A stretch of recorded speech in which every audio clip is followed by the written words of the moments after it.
Start किया जाए। Last lecture पर बायोमॉलिक्यूल में इंट्रोडक्शन के साथ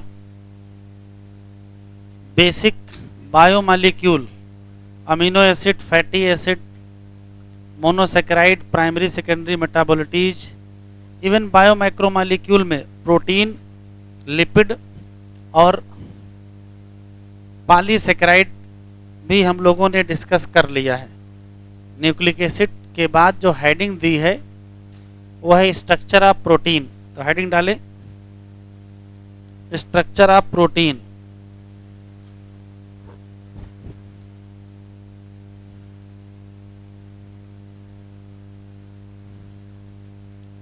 स्ट्रक्चर ऑफ प्रोटीन।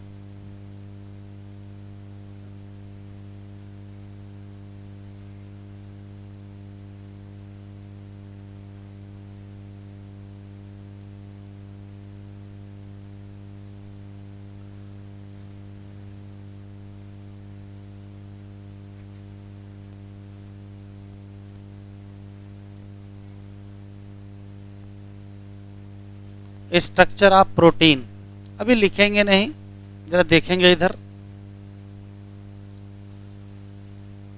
जैसा कि पहले से ही पता है कि प्रोटीन है क्या, तो प्रोटीन एक हेटेरोपॉलीमर है। अभी लिखेंगे नहीं, क्यों? क्योंकि कई स्पेशली 20 टाइप के अमीनो एसिड इन्वॉल्व होकर के प्रोटीन बनाते हैं। अगर सिर्फ एक अमीनो एसिड होता तो होमोपॉलीमर कहते, लेकिन different type of amino acid हैं, इस नाते हेटेरोपॉलीमर। तो हेटेरोपॉलीमर है क्योंकि डिफरेंट अमीनो एसिड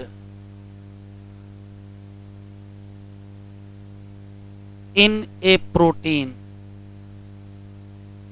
अब डिफरेंट अमीनो एसिड आपस में जुड़े होते हैं किसके द्वारा? तो link by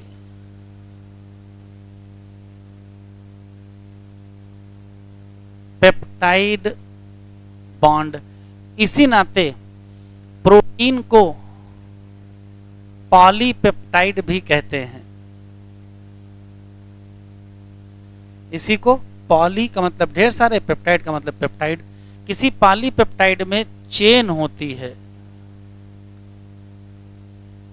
of amino acid जो जुड़ी होती किससे?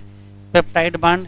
जैसे मान लेते हैं एक अमीनो एसिड ये है, फिर पेप्टाइड बांड, फिर अमीनो एसिड है, फिर पेप्टाइड बांड, फिर अमीनो एसिड, फिर पेप्टाइड बांड, ऐसे चेन बनती है। लेकिन ये चेन बनती कैसे वो देखेंगे। तो जैसे मान लेते हैं कि ये एक अमीनो एसिड है जिसमें ये NH2 ग्रुप है, ये कार्बन COOH, ये हो गया H और ये R। हमने मान लेते हैं पहला अमीनो एसिड है तो यहाँ R1 लिख लिया है, और ये दूसरा अमीनो एसिड है उसका ये NH2 है, ये COOH है, ये H है, ये दूसरा अमीनो एसिड है तो यहाँ R2 लिख दिया। तो होता क्या है, पहले अमीनो एसिड और दूसरे अमीनो एसिड के बीच ही तो बांड बनेगा। तो होता क्या है, पहले अमीनो एसिड का COOH ग्रुप और दूसरे अमीनो एसिड का NH2 ग्रुप के बीच रिएक्शन होगा और तब बांड बनेगा। तो जब बांड बनेगा तो वाटर निकल जाएगा। वाटर निकल जाने का मतलब डिहाइड्रेशन हुआ। तो देखो होगा क्या, इधर से एक H चला जाएगा, इधर से OH चला जाएगा, तो बचेगा क्या? देखिए, तो बचेगा CONH। क्या बचेगा? CONH। अब इधर की तरफ क्या होगा, ये कार्बन होगा, ये हाइड्रोजन, ये NH2 और ये R। और इधर की तरफ क्या होगा, ये कार्बन होगा, ये COOH होगा, इधर की तरफ H और इधर की तरफ R2। अब ध्यान से देखेंगे ये क्या बना है, तो कहोगे यही पेप्टाइड बांड है।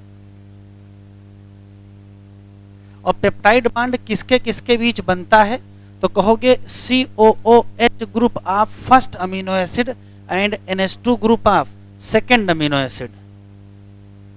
तो किसके बीच बनता है? COOH of first amino acid and NH2 of second amino acid. और प्रोसेस कौन सी होती है? तो प्रोसेस होती है डिहाइड्रेशन। तो रिजल्ट देखो क्या होगा। जैसे मान लेते हैं कि ये एक अमीनो एसिड है, फिर ये दूसरा अमीनो एसिड है, ये तीसरा अमीनो एसिड है, ये चौथा अमीनो एसिड है, ये पांचवा अमीनो एसिड है। चाहे जितने आप जोड़ते जाओ, यहाँ NH2 जोड़ते जाओ, फिर जोड़ते जोड़ते जाओगे, चाहे जितनी लंबी चेन बना लो, इस अमीनो एसिड का इधर क्या फ्री रह जाएगा? NH2 group. तो यहाँ क्या फ्री दिखाई पड़ जाएगा? NH2 ग्रुप फ्री दिखाई पड़ जाएगा। और चाहे जितनी लंबी चेन जोड़ लीजिए, आखिरी में क्या फ्री मिल जाएगा? तो इस अमीनो एसिड का क्या फ्री मिल जाएगा? COOH। ध्यान से सुनिएगा, ये जो अमीनो एसिड है इसे कहेंगे फर्स्ट अमीनो एसिड, और ये जो अमीनो एसिड है इसे कहेंगे लास्ट अमीनो एसिड। जहां फर्स्ट अमीनो एसिड लगा होता है उसी को कहते हैं एन टर्मिनल। क्यों? क्योंकि इधर की तरफ फ्री क्या है? NH2 group. और जहां लास्ट अमीनो एसिड होता है उसे क्या कहते हैं? C terminal. तो इसी को क्या कहते हैं? एन टर्मिनल कहते हैं। और इसको क्या कहते हैं? तो कहोगे सी टर्मिनल कहते हैं। इसी को कहते हैं लेफ्ट एंड, और इसी को कहते हैं राइट एंड। तो यहां अच्छे क्वेश्चन हैं क्या कि किसी पर्टिकुलर पॉलीपेप्टाइड चेन, ये क्या है, ये क्या है? तो कहोगे पेप्टाइड बांड है। चाहे जितने पेप्टाइड बांड आप बना लीजिए, अंततः क्या होगा? तो अंततः एक अमीनो एसिड, जो पहला अमीनो एसिड होगा उसका NH2 फ्री होगा, और जो आखिरी अमीनो एसिड होगा उसका COOH फ्री होगा। तो जो लंबी चेन बनेगी उसके एक किनारे को हम क्या कहेंगे? तो उसके एक किनारे को कहेंगे N टर्मिनल, और दूसरे किनारे को क्या कहेंगे? C terminal. जिसको N टर्मिनल कहते हैं उसका नाम N टर्मिनल क्यों है? क्योंकि यहाँ फ्री क्या है? NH2 ग्रुप है। और जिसको C टर्मिनल कहते हैं उसका नाम C टर्मिनल क्यों है? क्योंकि यहाँ फ्री क्या है? COOH। जो N टर्मिनल है वो फर्स्ट अमीनो एसिड है, और जो C टर्मिनल है वो लास्ट अमीनो एसिड है। जो N टर्मिनल है वही लेफ्ट एंड है, और जो C टर्मिनल है वो क्या है? क्या जो C टर्मिनल है वही राइट एंड है। अब लिख लो इतना।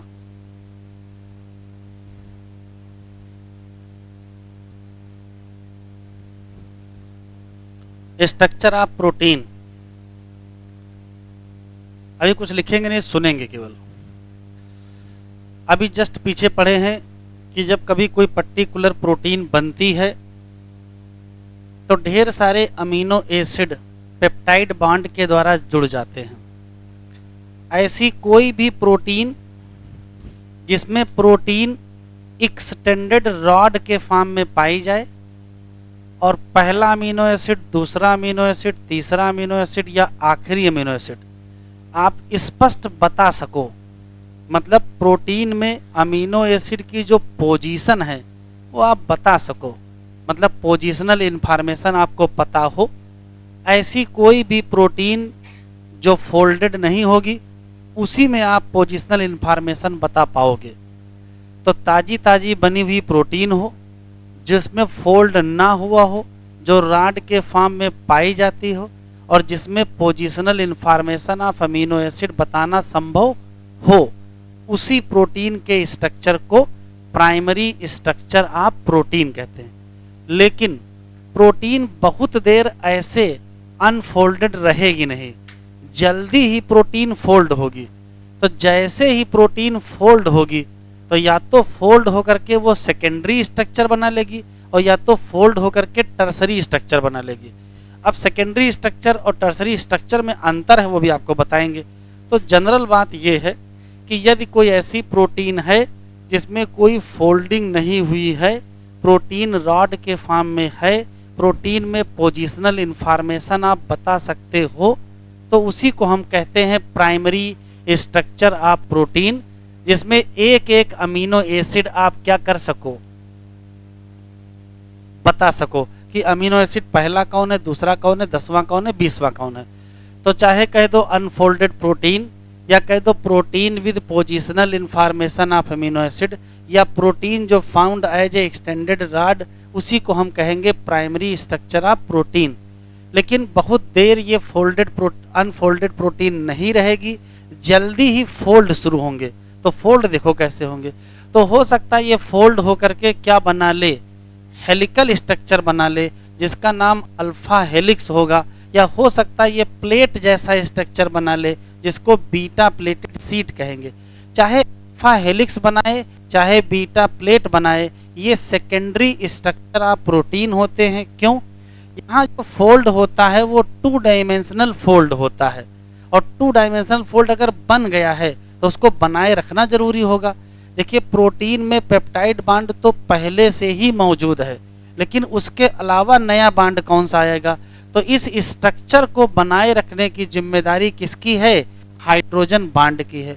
अब फोल्ड या तो हेलिक्स के फॉर्म में होगी तो अल्फा हेलिक्स कहोगे, प्लेट के फॉर्म में होगी तो बीटा प्लेट कहोगे। अल्फा हेलिक्स की 2 क्वेश्चन है, यहाँ कौन सा हेलिक्स है? तो कहोगे केवल राइट हाइंडेड हेलिक्स पाया जाएगा, और प्रोटीन का केवल कुछ हिस्सा ही क्या बनाएगा? हेलिक्स बनाएगा। तो फिर बाकी हिस्सा क्या बनाएगा? बीटा प्लेटेड सीट बनाएगा। अल्फा हेलिक्स और बीटा प्लेटेड सीट का स्ट्रक्चर किसने दिया है?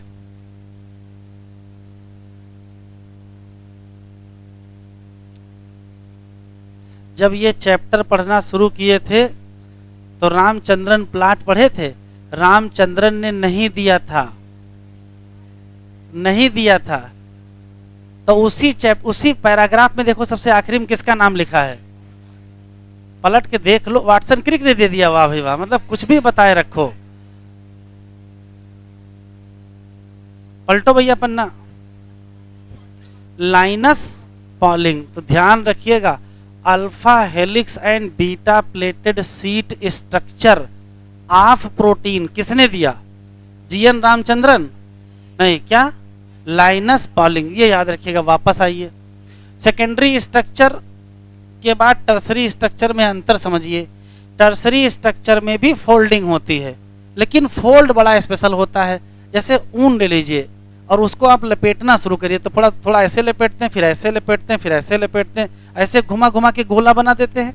तो जैसे ऊन का गोला बनता है, इसमें ऊन अपने ऊपर ही क्या रहता है? लिपटता रहता है।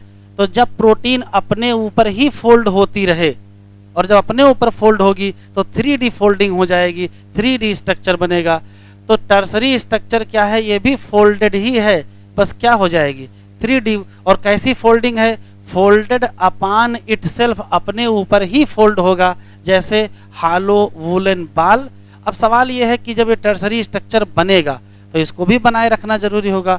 Maintain by hydrogen bond, disulphide bond, electrostatic interaction, hydrophobic interaction और कोवैलेंट बांड। ये सवाल अभी जल्दी आया है कि tertiary structure not maintain by. अब हमें क्या पता है कौन मेंटेन नहीं करता है? जो मेंटेन करता उनके नाम लिख लो, कौन कौन है? Hydrogen bond, disulphide bond, electrostatic interaction, hydrophobic interaction और कोवैलेंट बांड। लो बुकलेट जरा, पेज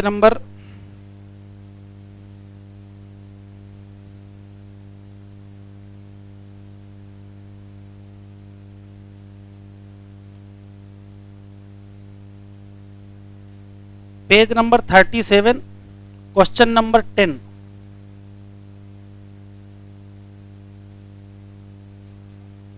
बुकलेट नहीं मिली? जाओ, पेज नंबर 37, क्वेश्चन नंबर 10।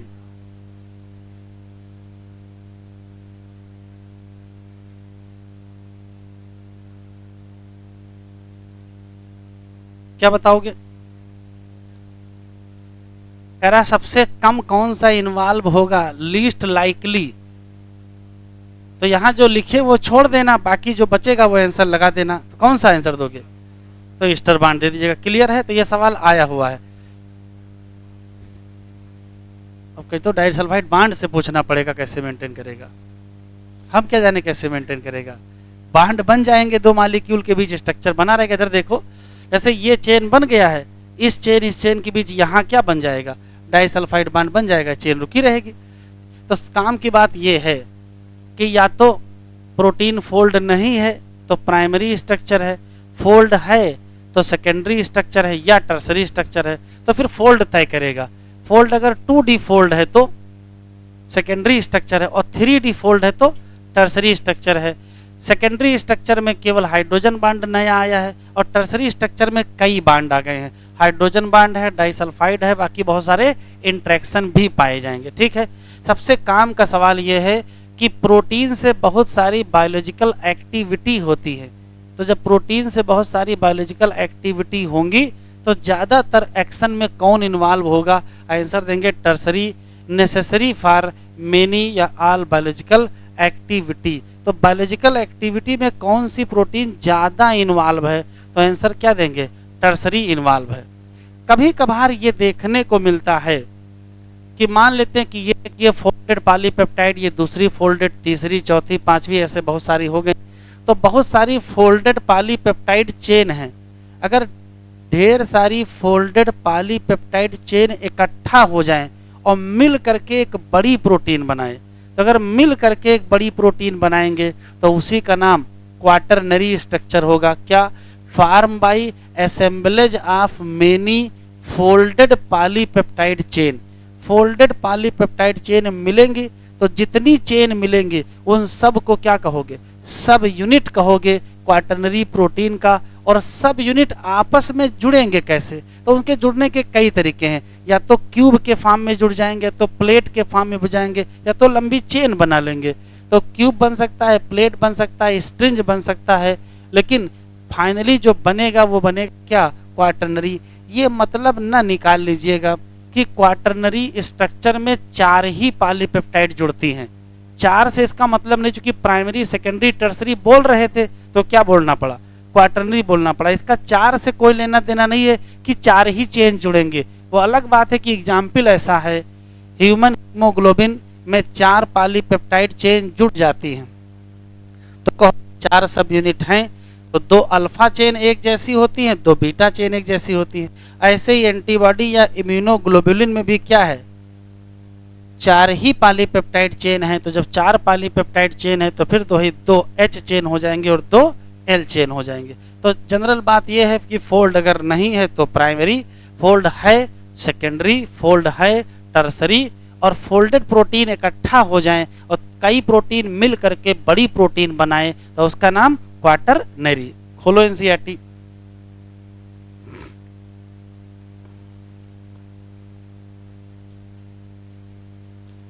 कह रहा प्रोटीन जैसा कि पहले ही बता चुके हैं कि क्या है, हाईलाइट कर लें, हेट्रोपॉलीमर। यहाँ स्ट्रिंज मतलब लाइन या चेन मिलेगी किसकी, अमीनो एसिड की। स्ट्रक्चर ऑफ मॉलिक्यूल का मतलब अलग अलग होता है। इनऑर्गेनिक वाले कुछ और बताते हैं, ऑर्गेनिक वाले मॉलिक्यूल कुछ और बताते हैं, फिजिक्स वाले मॉलिक्यूल कुछ और बताते हैं, और बायोलॉजी वाले मॉलिक्यूल कुछ और बताते हैं। तुमको इससे मतलब नहीं कि कौन क्या बताता है, हमको बायोलॉजी वाले से पढ़ना शुरू करना है। बायोलॉजिस्ट के हिसाब से अगर प्रोटीन का स्ट्रक्चर देखा जाए तो उसके 4 लेवल हैं। सीक्वेंस ऑफ अमीनो एसिड मतलब positional information of amino acid in protein, मतलब कौन पहला अमीनो एसिड है, कौन दूसरा अमीनो एसिड है और कौन आखिरी अमीनो एसिड है। अगर ये बता सको तो प्राइमरी स्ट्रक्चर। ए प्रोटीन को यहाँ इमेजिन करेंगे क्या, एज ए लाइन। तो जो लेफ्ट एंड है वो क्या रिप्रेजेंट करेगा, फर्स्ट अमीनो एसिड, और जो राइट एंड है वो क्या रिप्रेजेंट करेगा, last amino acid. First amino acid को ही क्या कहते हैं, एन टर्मिनल अमीनो एसिड कहते हैं, और जो लास्ट अमीनो एसिड है उसको सी टर्मिनल अमीनो एसिड कहते हैं। प्रोटीन थ्रेड बहुत देर नहीं रहेगा as a extended rigid rod, बहुत देर ये रॉड के फॉर्म में नहीं रहेगा, जल्दी ही थ्रेड क्या करेगा, फोल्ड करेगा। अब या तो ये कैसे फोल्ड कर जाएगा, हेलिक्स के फॉर्म में फोल्ड कर जाएगा। अब हेलिक्स कैसे होंगी, तो जैसे वो घूमती हुई क्या होती हैं, सीढ़ियां होती हैं, केवल कुछ ही हिस्सा क्या बनाएगा, तो किस फॉर्म में जाएगा, हेलिक्स के फॉर्म में जाएगा। प्रोटीन में कौन सा हेलिक्स है, राइट हैंडेड हेलिक्स है। अदर रीजन ऑफ प्रोटीन कुछ ना कुछ और फोल्ड बना लेगी, जैसे बीटा प्लेट बना लेगी, तो इस पूरे स्ट्रक्चर को क्या कहोगे, सेकेंडरी स्ट्रक्चर। डायग्राम देख लें, ये प्राइमरी स्ट्रक्चर है, सारा सीक्वेंस दिख रहा है, ये देखिए फोल्ड है, ये प्लेट बने हैं, अल्फा हेलिक्स है, बीटा प्लेटेड है।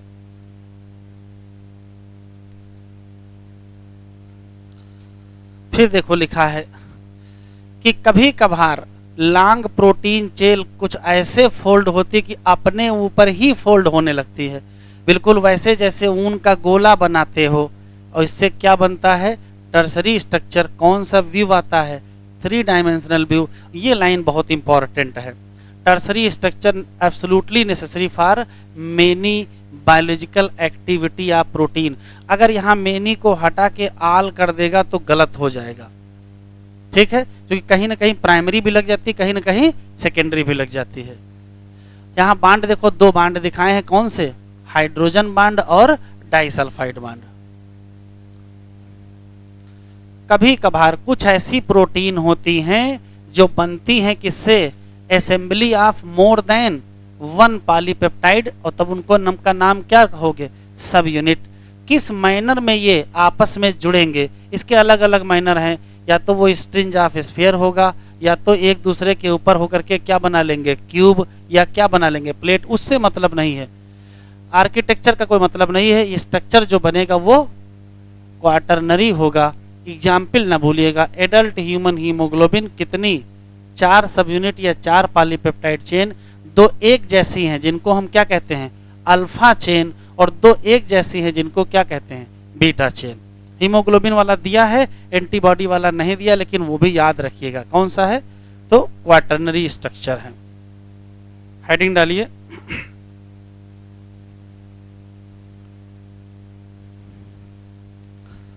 हेडिंग एंजाइम, पहले कुछ समझ लेते हैं फिर लिखिएगा।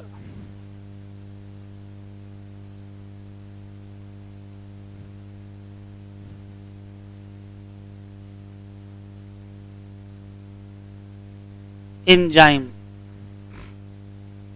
पहला सवाल यह है जो एनसीईआरटी में लाइन लिखी है कि लगभग लगभग almost all enzyme are protein. ये सही है। इस लाइन में से अगर आप ये हटा दोगे बस गलत हो जाएगा। क्या सभी एंजाइम प्रोटीन है, तो कहोगे नहीं, सभी एंजाइम प्रोटीन नहीं है। ऐसे एंजाइम जो प्रोटीन होते हैं उनको कहते हैं प्रोटीनेशियस एंजाइम, और ज्यादातर एंजाइम इसी टाइप के होते हैं, वो चाहे पेप्सिन हो, चाहे ट्रिप्सिन हो, चाहे काइमो। ट्रिप्सिन ज्यादातर ऐसे मिलेंगे, लेकिन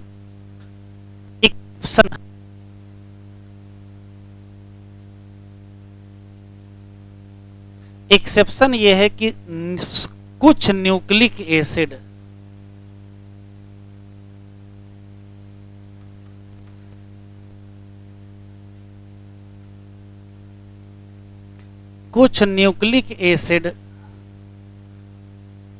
एंजाइम की तरीके से बिहेव करते हैं।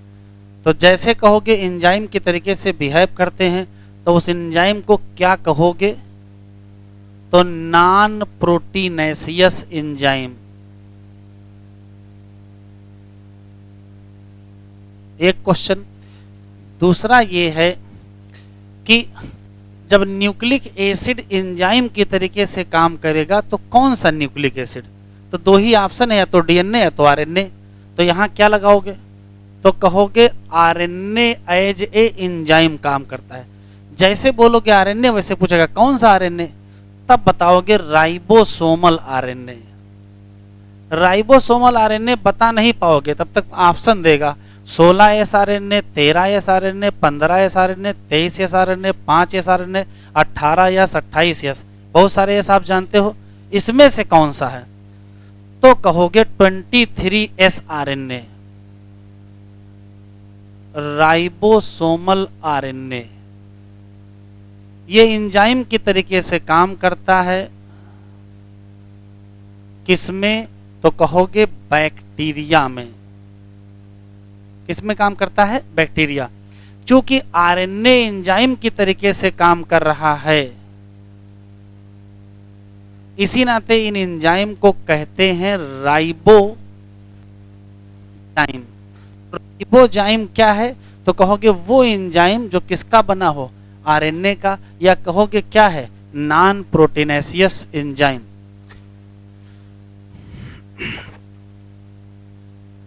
मान लेते हैं, अभी लिखिए नहीं, सुन लीजिए। मान लेते हैं कि एंजाइम प्रोटीन का बना होगा। मान लेते हैं एंजाइम प्रोटीन का बना है, एक्सेप्शन को आप छोड़ दीजिए। तो जैसे आप ये कहोगे वैसे बताना पड़ेगा। कौन सी प्रोटीन? तो ऑप्शन 3 बेटा लिखो नहीं, छापने के बाद में निकाल लीजिएगा। प्राइमरी, सेकेंडरी और टर्सरी। तो आंसर दीजिएगा आल। एनसीईआरटी में लिखा है तीनों एंजाइम के तरीके से काम करते हैं। हाँ, अगर चूज करना पड़ेगा तो टर्सरी स्ट्रक्चर लगाइएगा।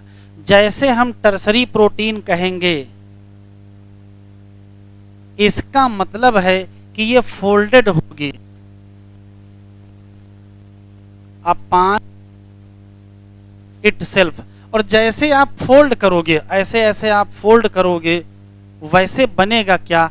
यहां क्रीवाइसेज बन जाएंगे या पॉकेट्स बन जाएंगे।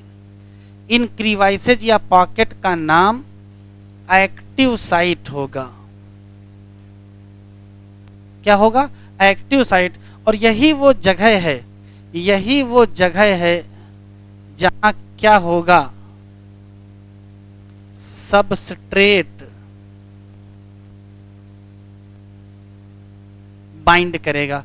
तो अगर किसी पर्टिकुलर एंजाइम की बात करें तो वो प्रोटीन का है, और किसका है?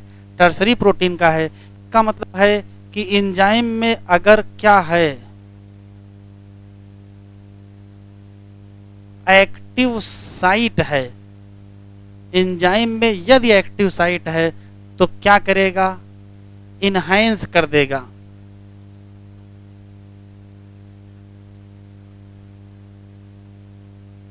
रेट ऑफ रिएक्शन, इतना लिखो पहले।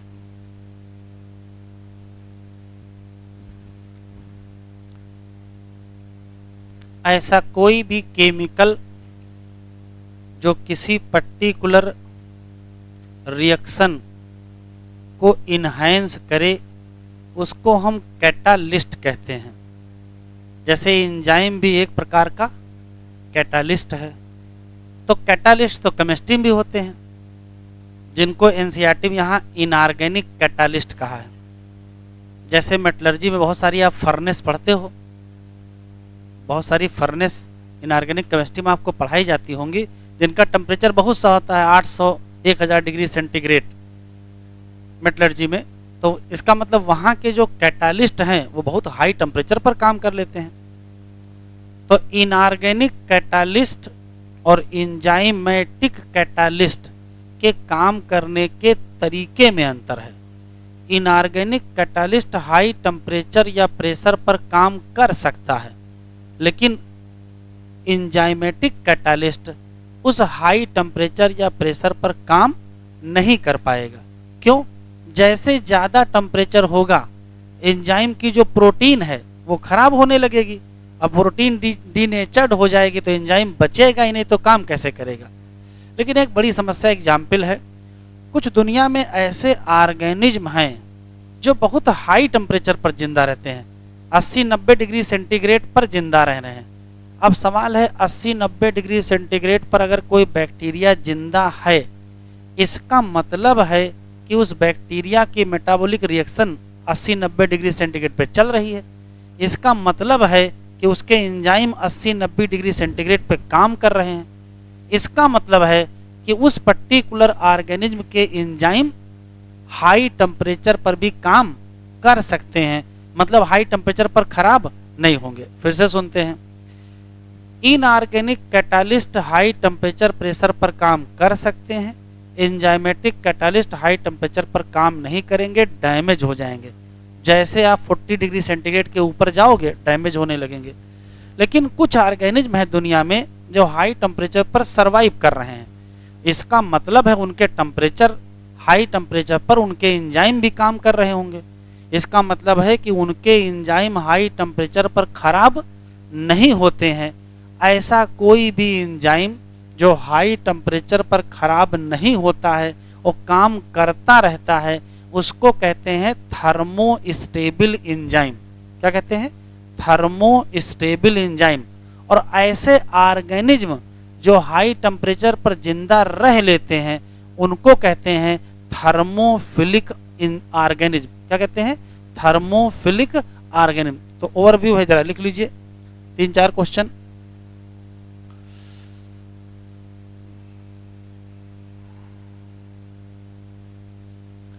इनऑर्गेनिक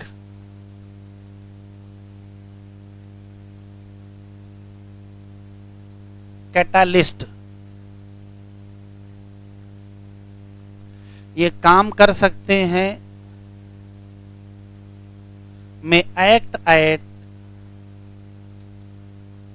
हाई टेम्परेचर, लिखते चले, एंड प्रेशर। ठीक है। लेकिन जो एंजाइम हैं या कह लो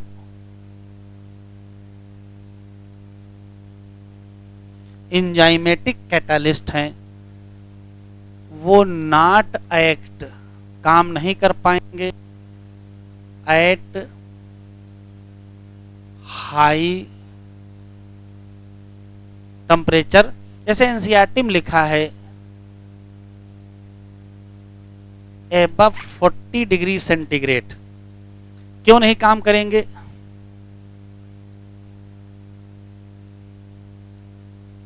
एंजाइम डैमेज हो जाएंगे एट हाई टेम्परेचर। और क्या डैमेज हो जाएंगे? तो कहोगे प्रोटीन डीनेचर्ड हो जाएगी। लेकिन अब आता है एक्सेप्शन।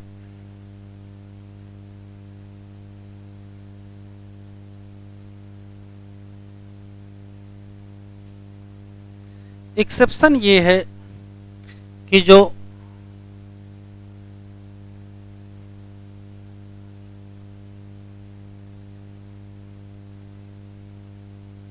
थर्मोफिलिक ऑर्गेनिज्म है वो जिंदा रह लेंगे।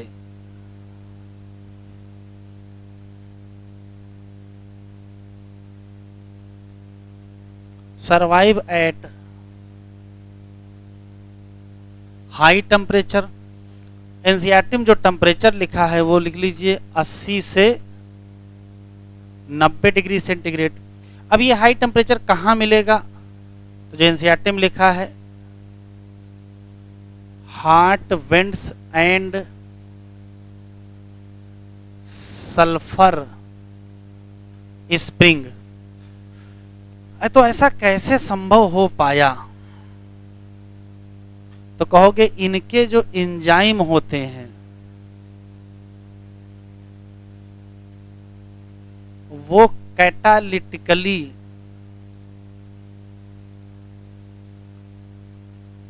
एक्टिव रहते हैं, या रिमेन एक्टिव कह सकते हो,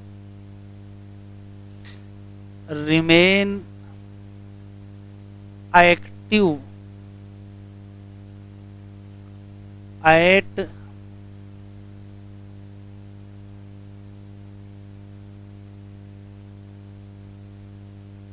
हाई टेम्परेचर।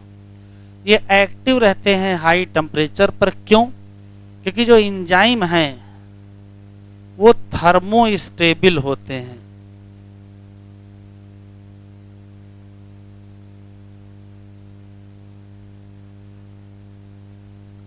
या इसमें थर्मल स्टेबिलिटी होती है। एनसीईआरटी में लिखा है कि थर्मोफिलिक ऑर्गेनिज्म हाई टेम्परेचर पर जिंदा रह लेते हैं, क्योंकि एंजाइम कौन सी प्रॉपर्टी शो करते हैं, थर्मल स्टेबिलिटी शो करते हैं, हाई टेम्परेचर पर खराब नहीं होते हैं। एग्जाम्पल बताओगे थर्मोस्टेबल एंजाइम का? तो एग्जाम्पल है टैक पॉलीमरेज एंजाइम। कहां से? From bacteria. कौन सा? Thermos aquaticus. तो इसका मतलब थर्मस एक्वाटिकस क्या है? थर्मोफिलिक ऑर्गेनिज्म है, और ये क्या है? थर्मोस्टेबल एंजाइम है।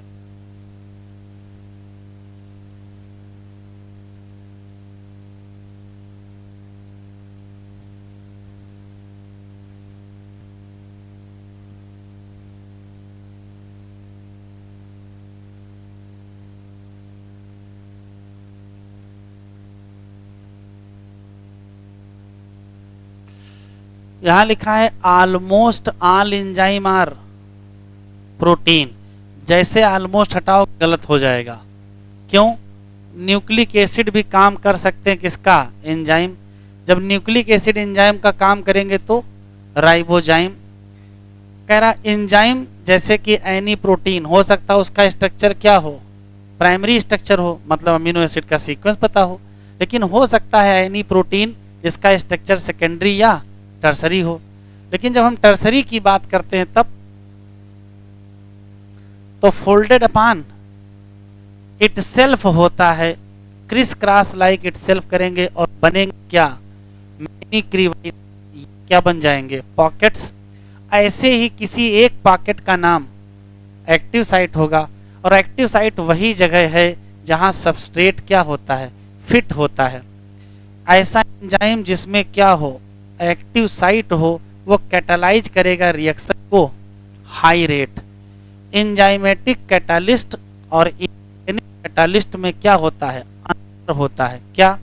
तो एक कह रहा मेन अंतर समझो, जो इनऑर्गेनिक कैटालिस्ट है वो अच्छे से काम करेंगे क्या? हाई टेम्परेचर और हाई प्रेशर। लेकिन जो एंजाइमेटिक कैटालिस्ट हैं वो काम नहीं करेंगे, क्योंकि ये डैमेज हो जाएंगे। हाई टेम्परेचर कितना? 40 डिग्री सेंटीग्रेड के ऊपर। तो अगर एंजाइम आइसोलेट करो उन ऑर्गेनिज्म से जो सामान्यतया कहाँ रहते हैं? हाई टेम्परेचर, जैसे हॉट वेंट्स में या सल्फर स्प्रिंग में। ऐसा क्यों? तो यहाँ क्या मिलेगा? एंजाइम स्टेबल होंगे और retain their catalytic power even at high temperature. कितना? 80 to 90 डिग्री सेंटीग्रेड। ऐसा क्यों संभव हुआ है? क्योंकि यहाँ क्या है? थर्मल स्टेबिलिटी है एंजाइम की। Thermal stability is important quality of enzyme. ऐसे एंजाइम कहाँ से हमको मिलेंगे? तो आंसर क्या देंगे? Thermophilic organism. जैसे टैक पॉलीमरेज क्या है? Thermostable enzyme. और थर्मस एक्वाटिकस क्या है? तो आंसर क्या देंगे? Thermophilic organism. हेडिंग डालें केमिकल रिएक्शन।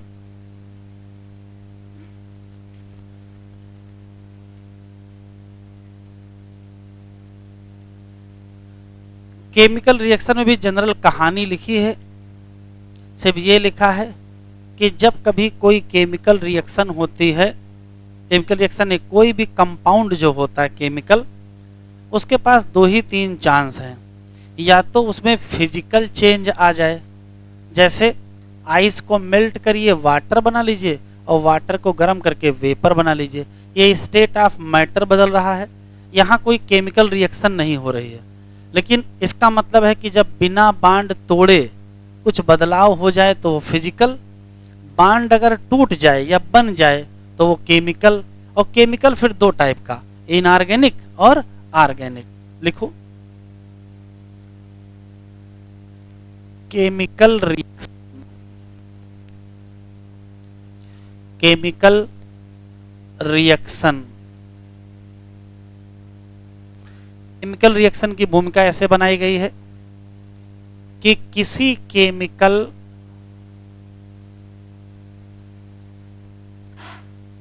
कंपाउंड में या तो कौन सा चेंज आएगा,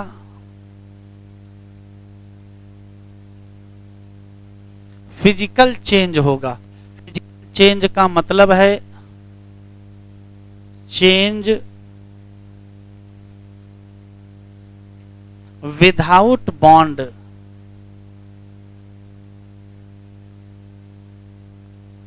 फॉर्मेशन एंड ब्रेकडाउन।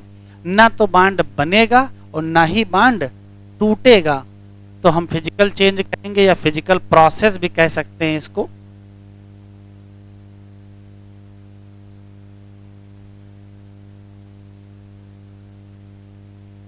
और इसका एग्जाम्पल एनसीईआरटी में दिया है,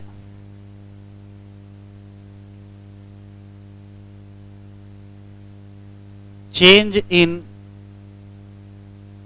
स्टेट ऑफ मैटर, जैसे आइस है से वाटर बना लीजिए, से वेपर बना लीजिए। दूसरा है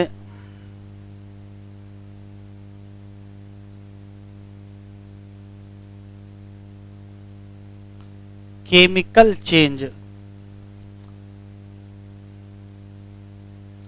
या इसी को केमिकल रिएक्शन भी कहेंगे। और यहां क्या होगा,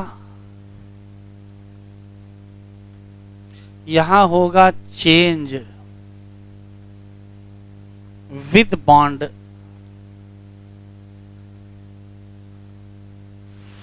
फॉर्मेशन एंड ब्रेकडाउन। बॉन्ड बनेगा भी और टूटेगा भी। बस केमिकल रिएक्शन दो प्रकार की होती हैं, एक होती है इनऑर्गेनिक,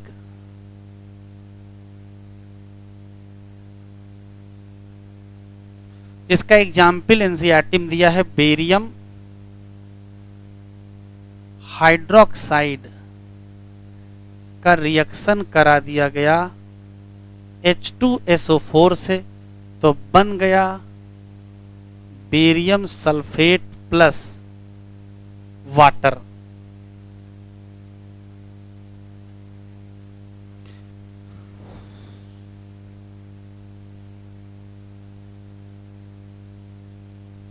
दूसरा है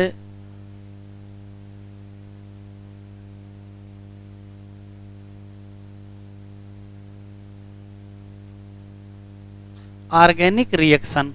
और ऑर्गेनिक रिएक्शन का मतलब ये है, जैसे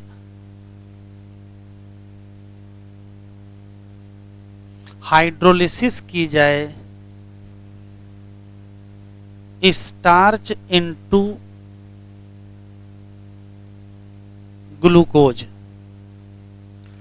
चाहे फिजिकल रिएक्शन हो रही हो चाहे केमिकल रिएक्शन हो रही हो, सबस्ट्रेट से क्या बनता है, प्रोडक्ट बनता है।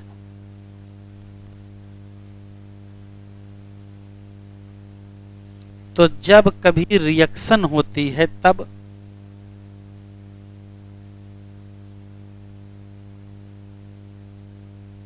सबस्ट्रेट से क्या बनता है, प्रोडक्ट बनता है।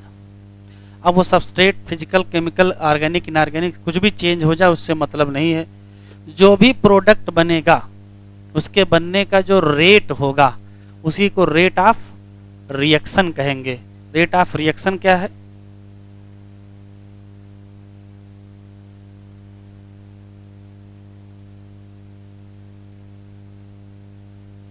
तो यह है product, amount of product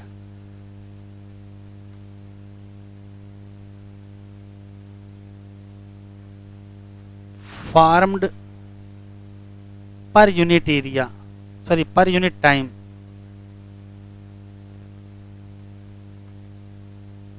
short form में रेट इक्वल टू dP अपान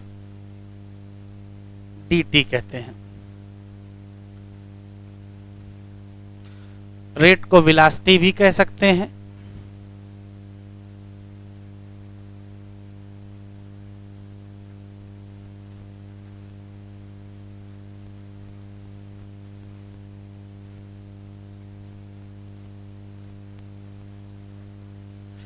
यदि डायरेक्शन क्या हो, स्पेसिफाइड हो।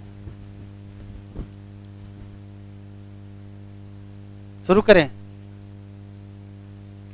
अब सवाल यह है कि किसी भी पर्टिकुलर रिएक्शन का रेट किस पर डिपेंड करेगा। तो रेट कई बातों पर डिपेंड करता है। इसमें दो मेन बातें हैं।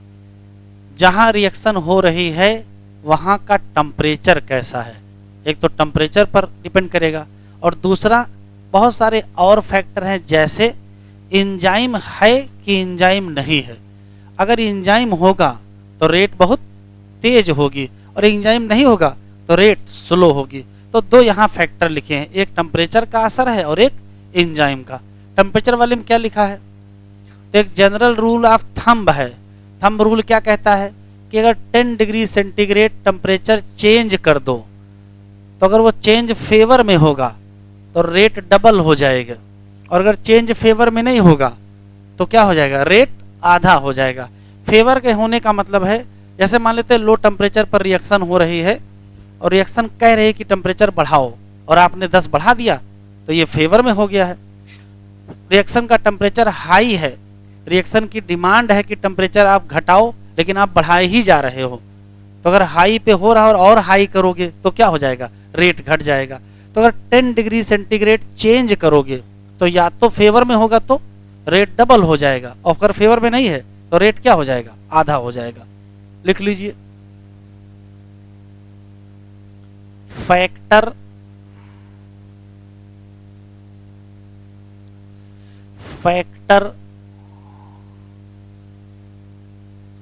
affecting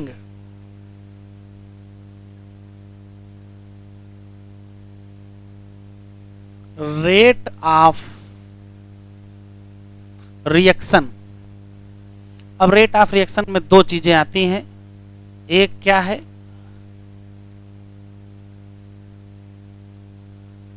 टेम्परेचर, और दूसरा क्या है, एंजाइम। एंजाइम है कि एंजाइम नहीं है। जैसे टेम्परेचर की अगर हम बात करें,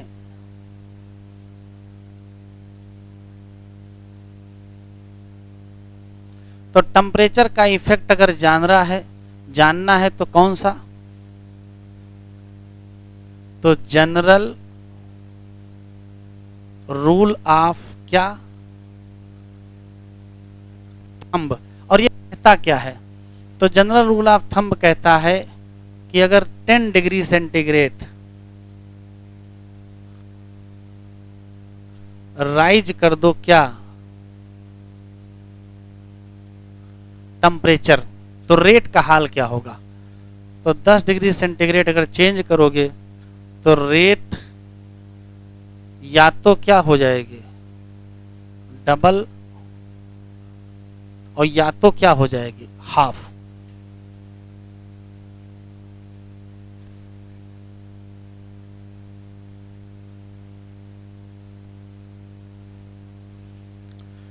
फिर एंजाइम का इफेक्ट आएगा।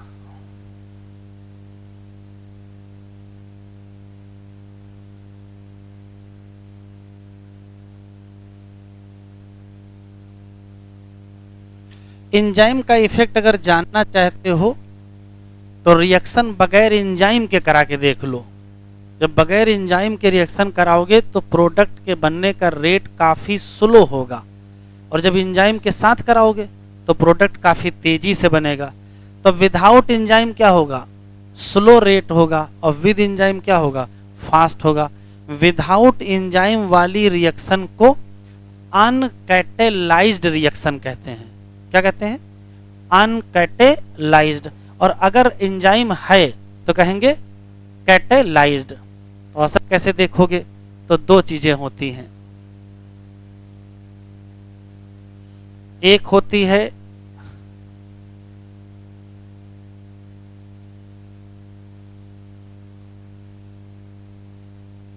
अनकैटेलाइज्ड रिएक्शन। इसका मतलब क्या है, ये विदाउट क्या होगे, एंजाइम होगा, और तो हमको क्या देखने को मिलेगा, very slow rate of reaction. कैसे पता चला कि बहुत स्लो हो रहा है? तो उससे एग्जाम्पल से पता चलेगा।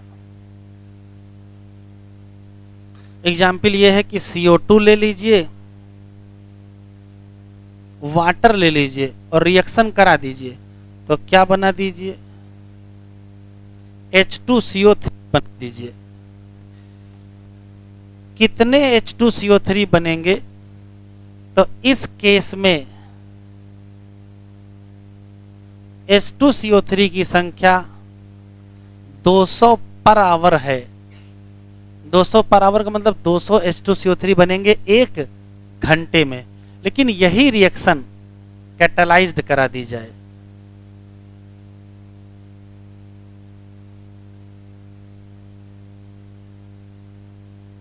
और कैटालाइज्ड रिएक्शन का मतलब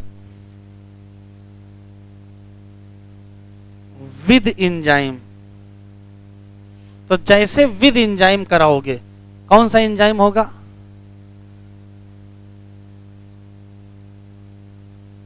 कार्बोनिक एनहाइड्रेज। तो क्या देखने को मिलेगा? Very fast rate of reaction. अब कार्बोनिक एनहाइड्रेज एंजाइम के साथ बहुत फास्ट रेट ऑफ रिएक्शन मिलेगा। तो एग्जाम्पल से ही समझ में आएगा।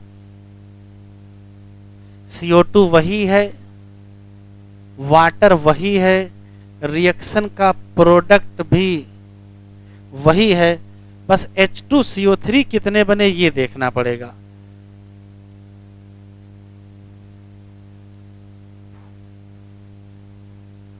H2CO3 की संख्या कितनी है? 6 लाख पर सेकंड है। 1 सेकंड में 6 लाख मॉलिक्यूल बनेंगे, तो 1 घंटे में कितने बनेंगे?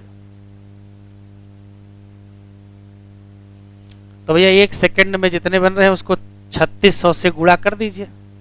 गुणा करके निकालिए कितना हो रहा है।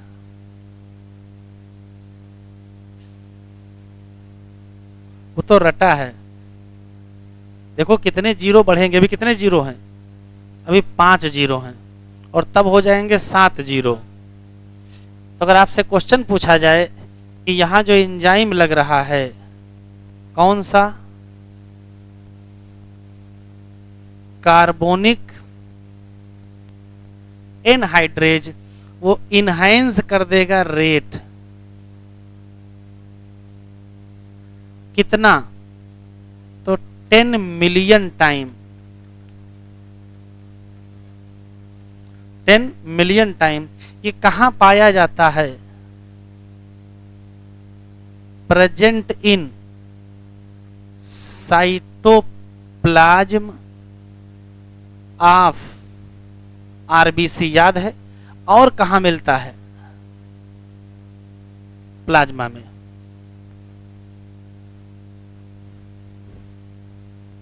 तो यदि आपसे पूछा जाए कि किसी भी पर्टिकुलर ऑर्गेनिज्म में एंजाइम का क्या असर है, तो कहोगे एंजाइम के नाते उसमें होने वाली मेटाबॉलिक रिएक्शन का रेट बढ़ जाएगा। ये तो पहली बात है। अब सवाल ये है कि क्या एंजाइम का कोई और भी असर है रेट बढ़ाने के अलावा? कहोगे हाँ, और भी असर है। क्या? एंजाइम बदल करके प्रोडक्ट बदल सकते हो। सेम सबस्ट्रेट से अलग अलग प्रोडक्ट बन सकते हैं। क्या बदल के?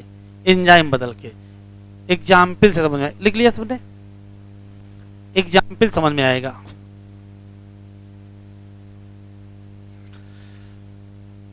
किसी ऑर्गेनिज्म में बहुत सारे मल्टी स्टेप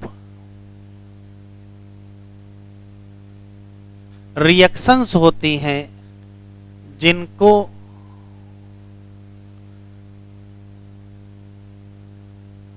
मेटाबॉलिक पाथवे कहते हैं। जैसे ग्लाइकोलिसिस, कितने स्टेप में? 10 स्टेप में होती है। एग्जाम्पल,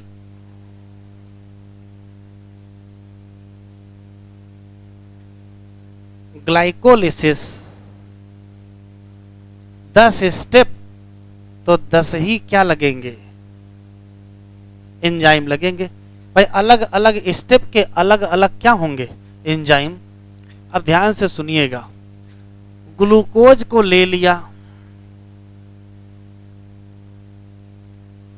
और ग्लूकोज से बना लिया पायरुविक एसिड। अभी लिखो नहीं, जरा देख लो। और कितने स्टेप चलाए? 10 स्टेप चलाए।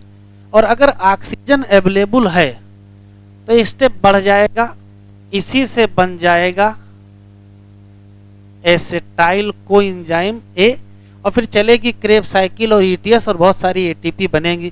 कहने का मतलब ये जो कहानी है ये एरोबिक कंडीशन में मिलेगी। लेकिन मान लेते हैं कि किसी के पास उतनी ऑक्सीजन नहीं है, तो पायरुविक एसिड बनाया और उससे बना लिया लैक्टिक एसिड। ये कहानी कब होगी?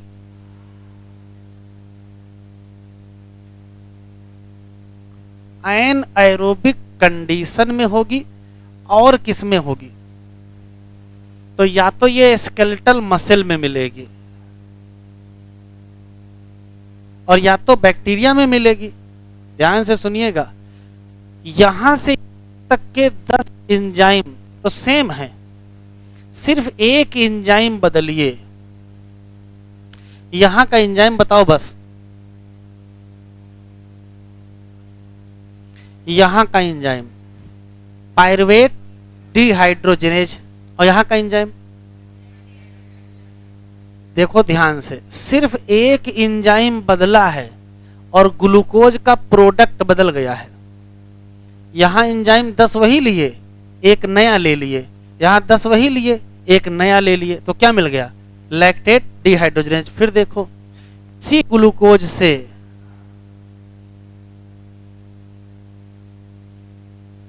पायरुविक एसिड और दो एंजाइम बढ़ा दिए और बना लिए इथाइल अल्कोहल। ये भी कब होता है? तो ये होता है एनएरोबिक में। और किस में होता है? ईस्ट में। कहते क्या हैं? Alcoholic fermentation. अब ध्यान से सुने, अगर एस्टाइल कोई एंजाइम है तो लगे कितने स्टेप? 11 एंजाइम लगे 11। अगर लैक्टिक एसिड फर्मेंटेशन कर रहे हो, स्टेप लगे 11, एंजाइम भी लगे 11। और अल्कोहलिक फर्मेंटेशन ये 2 स्टेप में होता है ना, ये 2 स्टेप में होता है। पहले CO2 निकलता है, उसके बाद इथाइल। तो यहाँ डिकार्बोक्सिलेशन वाला भी तो एंजाइम एक लगता है। तो देखिए 11 एंजाइम में ये बन गया, 11 में ये बन गया, 12 में ये बन गया। कहने का मतलब है कि एक ही सबस्ट्रेट ग्लूकोज से आप अलग अलग प्रोडक्ट बना सकते हो। क्या बदल के? एंजाइम बदल के। तो क्या एंजाइम का सिर्फ रेट ऑफ रिएक्शन पर ही असर है? कहोगे नहीं, रेट पर तो असर है, लेकिन प्रोडक्ट भी चेंज हो सकता है। तो कंक्लूजिव लाइन, एंजाइम में क्या कर देंगे?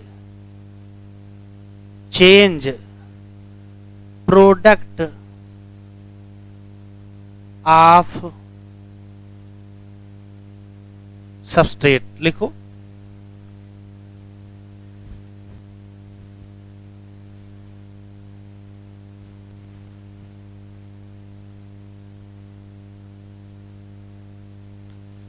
बहुत कहानी यहां लिखी है। कैसे समझे एंजाइम को?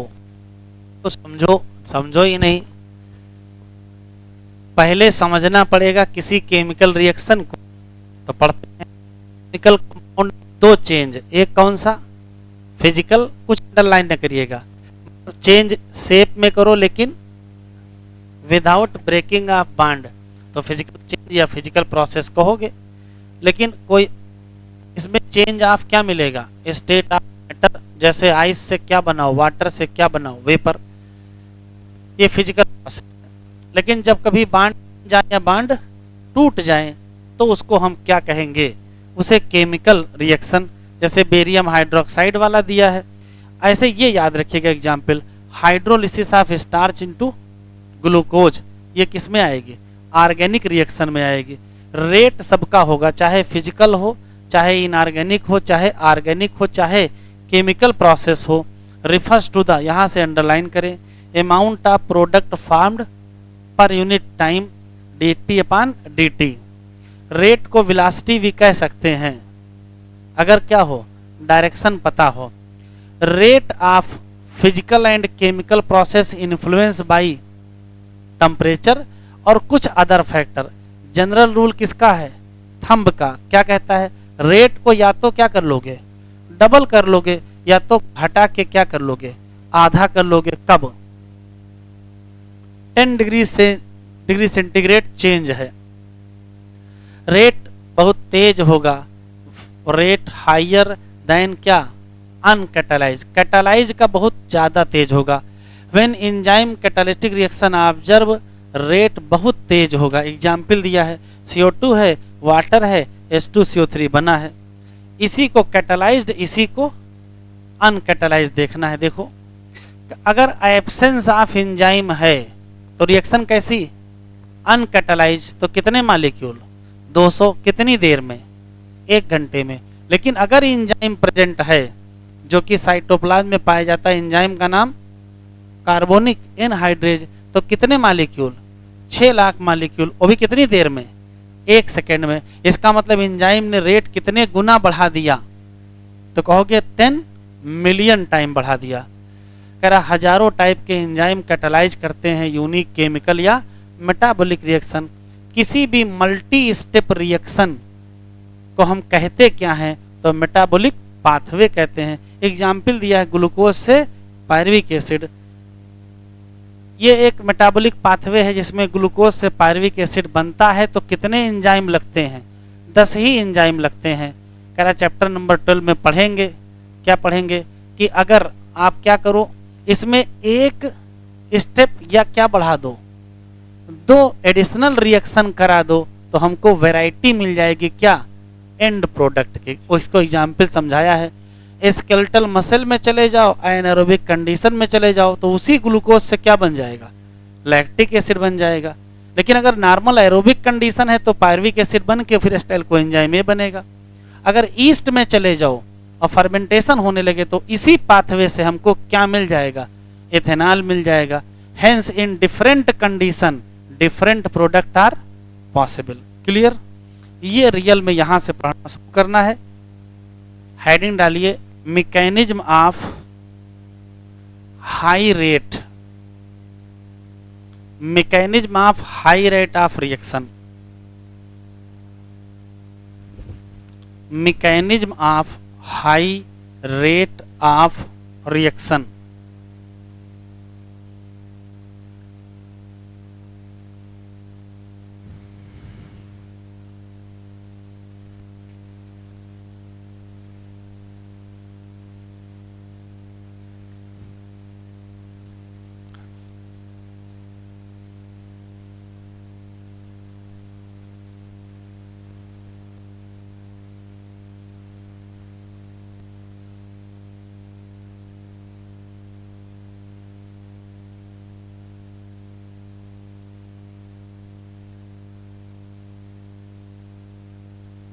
उसी कहानी को फिर रिपीट करेंगे, क्या कि ऐसा कोई भी केमिकल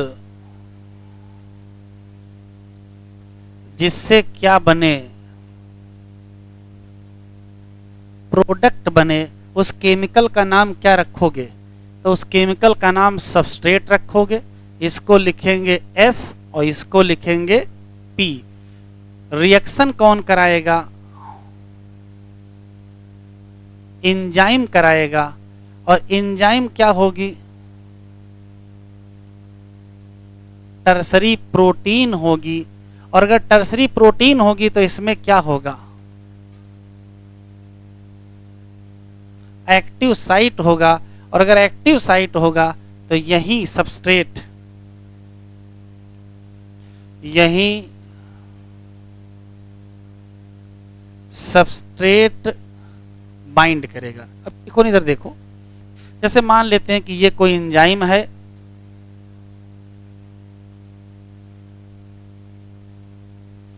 ये कोई एंजाइम है,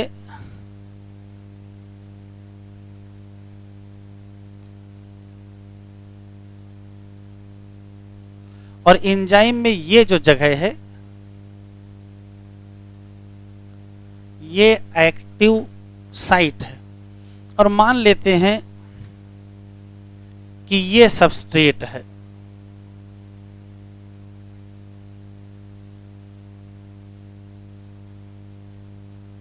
तो होना ये है कि एंजाइम और सबस्ट्रेट आपस में जुड़ेंगे, तो ये जो सबस्ट्रेट है वो एंजाइम के एक्टिव साइट पे आके फिट हो जाएगा। तो रिजल्ट देखो क्या होगा, रिजल्ट ये होगा, ये एक्टिव साइट है, ये एंजाइम है, और ये सबस्ट्रेट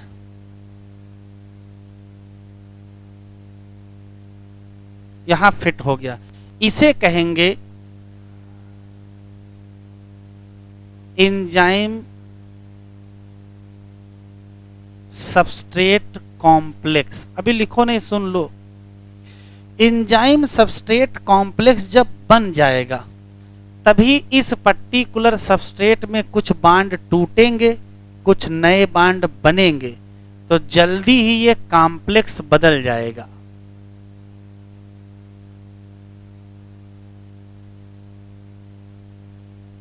देखो क्या बदलेगा, जल्दी ही ये बदल के प्रोडक्ट में कन्वर्ट हो जाएगा। तो ये क्या है, प्रोडक्ट। तो फिर ये क्या है, एंजाइम प्रोडक्ट कॉम्प्लेक्स। सुन ले फिर लिखें, जब एंजाइम प्रोडक्ट कॉम्प्लेक्स बन जाएगा थोड़ी देर बाद स्थिति ये होगी कि एंजाइम अलग हो जाएगा और प्रोडक्ट अलग हो जाएगा।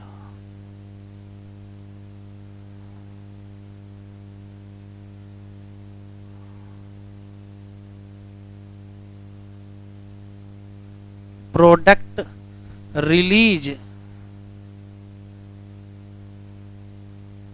From enzyme.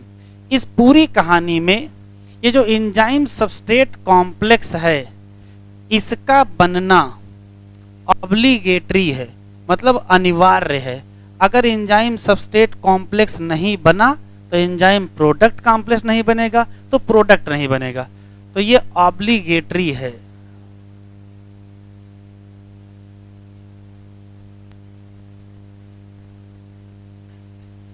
तो सिर्फ जनरल बात यहां है कि ऐसा कोई भी केमिकल जिससे प्रोडक्ट बने उसका नाम सबस्ट्रेट होगा, जो इस रिएक्शन को कराएगा वो एंजाइम होगा।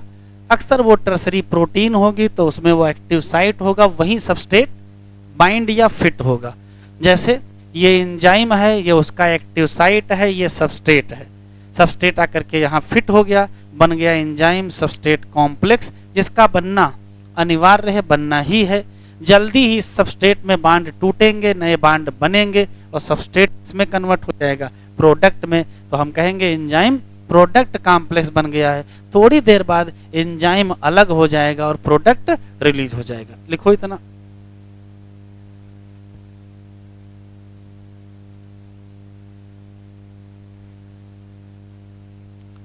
अब लिखेंगे नहीं, सुनेंगे। कभी कोई सबस्ट्रेट किसी प्रोडक्ट में कन्वर्ट होता है तो डायरेक्ट सबस्ट्रेट प्रोडक्ट में कन्वर्ट नहीं होता है। सबस्ट्रेट प्रोडक्ट में कन्वर्ट होता है थ्रू द ट्रांजिशन फेज। अब सवाल यह है कि ये ट्रांजिशन फेज सबस्ट्रेट की है कि प्रोडक्ट की है। तो कहोगे ये वास्तव में सबस्ट्रेट ही है।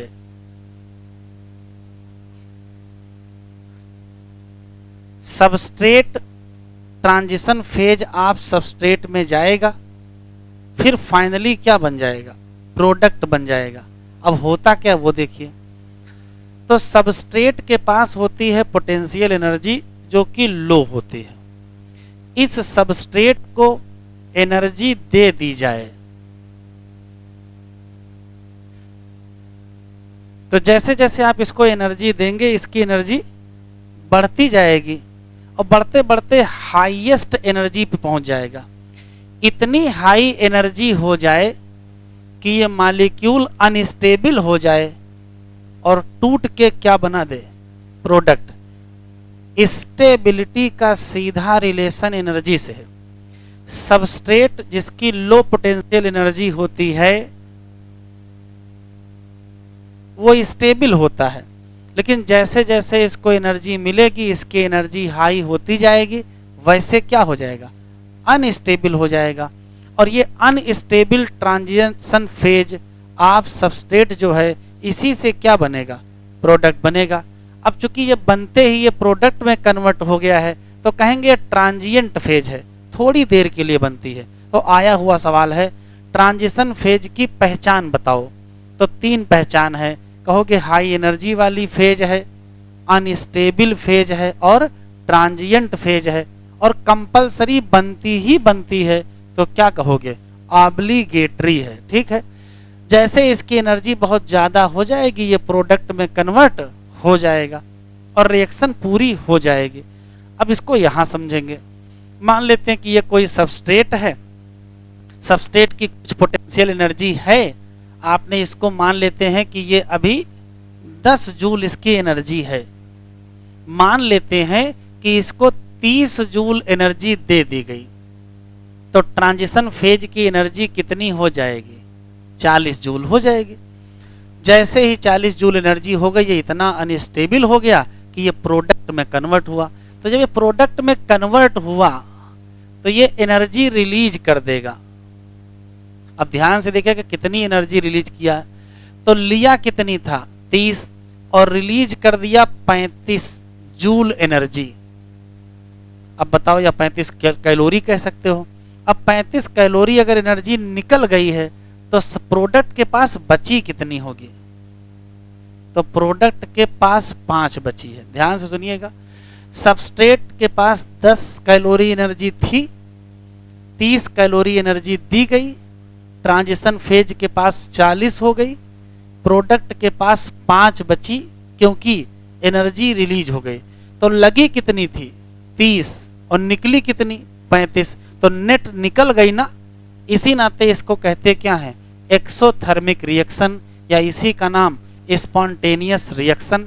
इस केस में प्रोडक्ट की जो एनर्जी है वो हमेशा सबस्ट्रेट से कम होती है। एनर्जी आप प्रोडक्ट से तय होता है। अगर प्रोडक्ट की एनर्जी सबस्ट्रेट से कम है इसका मतलब एनर्जी निकल बहुत गई है, तभी प्रोडक्ट की कम है। इसको क्या कहते हो, एक्सोथर्मिक रिएक्शन। लेकिन यहां देख लो, मान लेते वही सबस्ट्रेट अभी भी 10 पर है, इसको कितनी एनर्जी दी गई, इसको 30 कैलोरी एनर्जी दी गई, तो ये कहां पहुंच गया, ये 40 कैलोरी एनर्जी पर पहुंच गया। और जब ये प्रोडक्ट बना तो केवल 25 ही रिलीज हुई। तो बताओ प्रोडक्ट के पास कितनी बची, तो प्रोडक्ट के पास 15 कैलोरी एनर्जी बची। लगी कितनी थी 30, निकली कितनी 25, तो घाटा हुआ है ना, एनर्जी लग गई। इसी नाते इसका नाम एंडोथर्मिक है। ऐसे केस में जो प्रोडक्ट की एनर्जी है वो सबस्ट्रेट से ज्यादा होती है। तो जब एनर्जी या प्रोडक्ट सबस्ट्रेट से ज्यादा हो इसका मतलब एनर्जी लग गई है, और लग गई का मतलब एंडोथर्मिक रिएक्शन, या इसी को एनर्जी रिक्वायरिंग रिएक्शन। लेकिन चाहे एक्सोथर्मिक हो चाहे एंडोथर्मिक हो, दोनों केस में, एक्सोथर्मिक हो चाहे एंडोथर्मिक हो, दोनों केस में ट्रांजिशन फेज की एनर्जी किससे ज्यादा होगी, सबस्ट्रेट से ज्यादा होगी कि प्रोडक्ट से ज्यादा होगी कि दोनों से, तो चाहे एक्सोथर्मिक हो चाहे एंडोथर्मिक हो, दोनों केस में इसकी एनर्जी ज्यादा होगी, मोर देन क्या, तो कहोगे सबस्ट्रेट एंड प्रोडक्ट। प्रोडक्ट भी स्टेबल होता है, तो आराम से सुनेंगे, चाहे स्टेबल सबस्ट्रेट हो और चाहे स्टेबल प्रोडक्ट हो, दोनों से एनर्जी किसकी ज्यादा होती है, ट्रांजिएंट फेज या ट्रांजिशन फेज की एनर्जी ज्यादा होती। फिर से सुन लेते हैं, जो बढ़ाया बढ़ा लीजिए।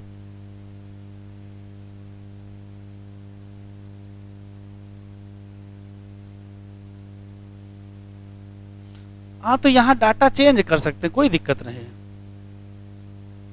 जो डाटा लिखा लिख लो, फिर से सुनाते हैं। अब कुछ तो कल वाले चेंज ही करना पड़ेगा। कल 40 दिया था तो 50 पहुंचा दिया था, आज 30 दिया है तो 40 पहुंचा दिया, उससे क्या मतलब है।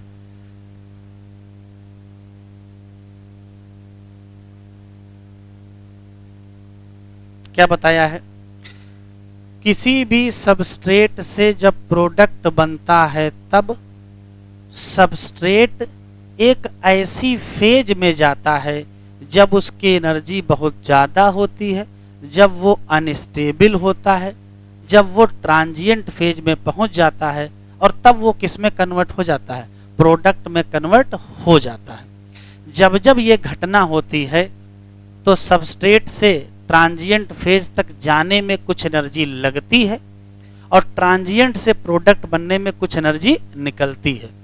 जितनी लगी है अगर उससे ज्यादा निकल गई तो प्रोडक्ट के पास कम बचेगी, और जितनी एनर्जी कंज्यूम हुई है उससे कम निकली तो प्रोडक्ट के पास ज्यादा बचेगी। प्रोडक्ट के पास यदि सबस्ट्रेट की तुलना में एनर्जी ज्यादा है या कम है, वो तय होगा कि वो एक्सोथर्मिक है कि एंडोथर्मिक है।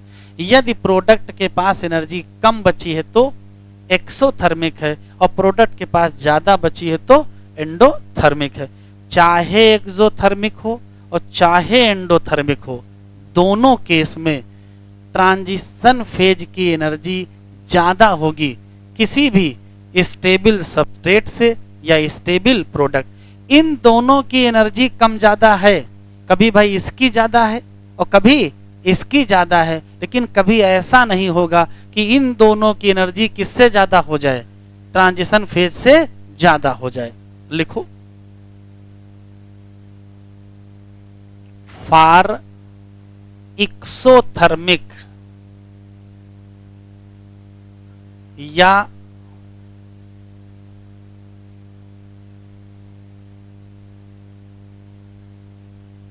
एंडोथर्मिक रिएक्शन क्या होगा, तो कहोगे एनर्जी ऑफ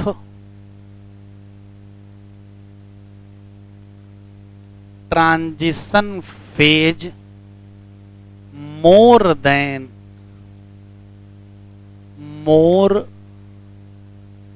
देन किससे, स्टेबल सबस्ट्रेट एंड क्या, स्टेबल प्रोडक्ट।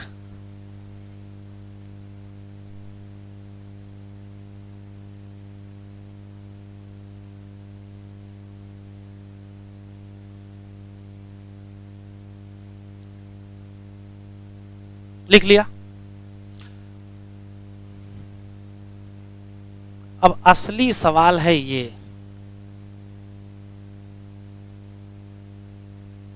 Activation energy.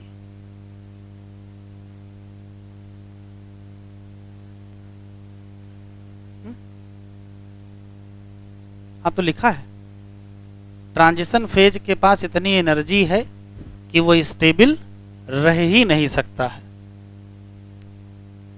चलो इधर आओ, फिर से देखो, आराम से बताएं। सबस्ट्रेट के पास 10 जूल एनर्जी है या कैलोरी एनर्जी है, इसको 30 जूल एनर्जी दी गई, तब बढ़ के कितना हो गई, 40 हो गई।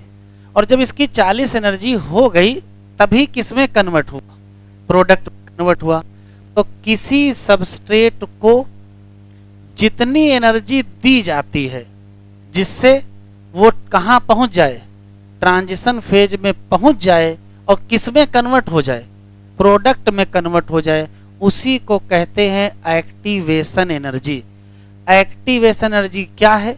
तो कहोगे amount of energy given to substrate to reach transition phase and produce क्या, प्रोडक्ट।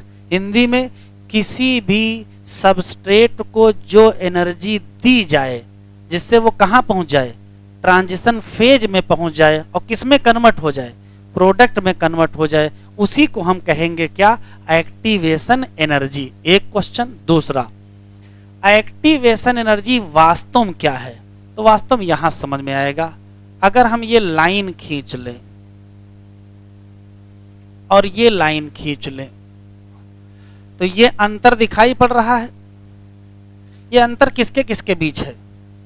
तो कहोगे सबस्ट्रेट और ट्रांजिशन फेज की एनर्जी में क्या है, अंतर। इधर की तरफ बेटा क्या है, एनर्जी है, ठीक है। सबस्ट्रेट और ट्रांजिशन फेज की एनर्जी के बीच का जो अंतर है उसी का नाम एक्टिवेशन एनर्जी है। तो एक्टिवेशन एनर्जी की दो डिफिनेशन हो गई, कौन सी? पहला, amount of energy given to substrate to reach transition phase and convert into product. या ये भी कह सकते हो कि सबस्ट्रेट और ट्रांजिशन फेज की एनर्जी के बीच जो अंतर है वही क्या है, एक्टिवेशन एनर्जी। बढ़ाओ।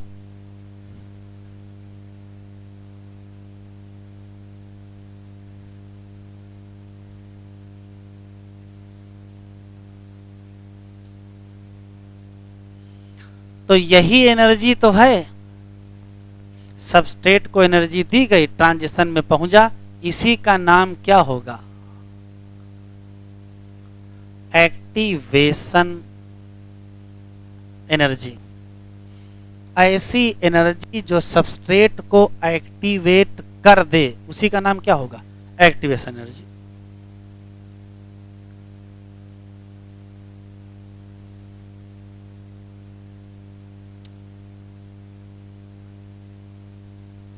लिख ले, amount of energy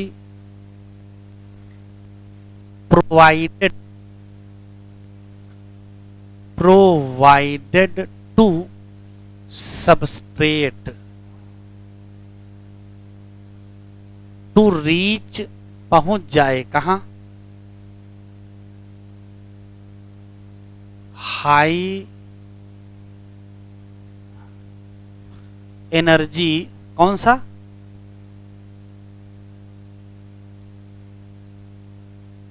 transition phase and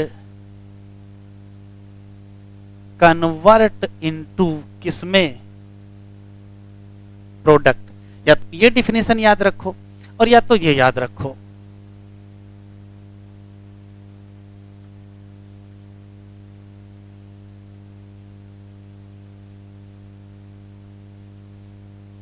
energy difference between किसके किसके बीच,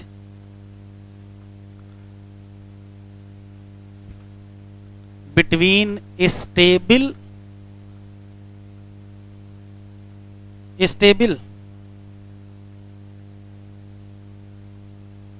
substrate and unstable transition phase. बात तो एक ही है। स्टेबल सबस्ट्रेट और अनस्टेबल ट्रांजिशन फेज के बीच जो एनर्जी का अंतर है उसी को नाम क्या है, एक्टिवेशन एनर्जी। आखिरी सवाल, ये बताओ एक्टिवेशन एनर्जी की आवश्यकता एक्सोथर्मिक रिएक्शन में होती है कि एंडोथर्मिक रिएक्शन में होती है कि दोनों में होती है?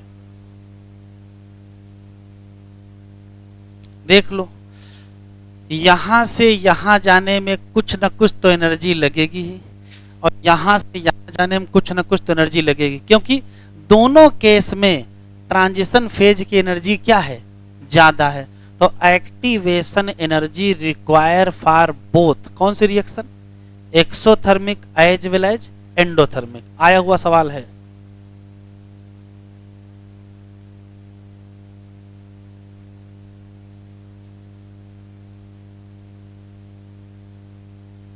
लिख लीजिए, एक्टिवेशन एनर्जी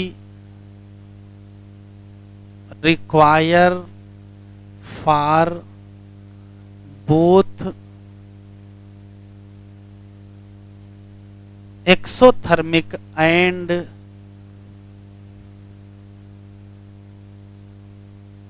एंडोथर्मिक। इतना कुछ पढ़ डाले हैं, लेकिन ये कहीं नहीं पता चला है कि एंजाइम रेट ऑफ रिएक्शन को हाई कैसे करता है। और हेडिंग तो वही पड़ी है, mechanism of high rate of reaction by क्या, एंजाइम।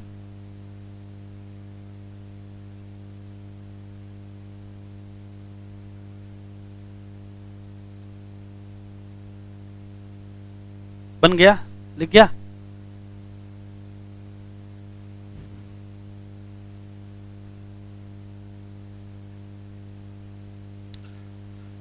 अब देखें इधर,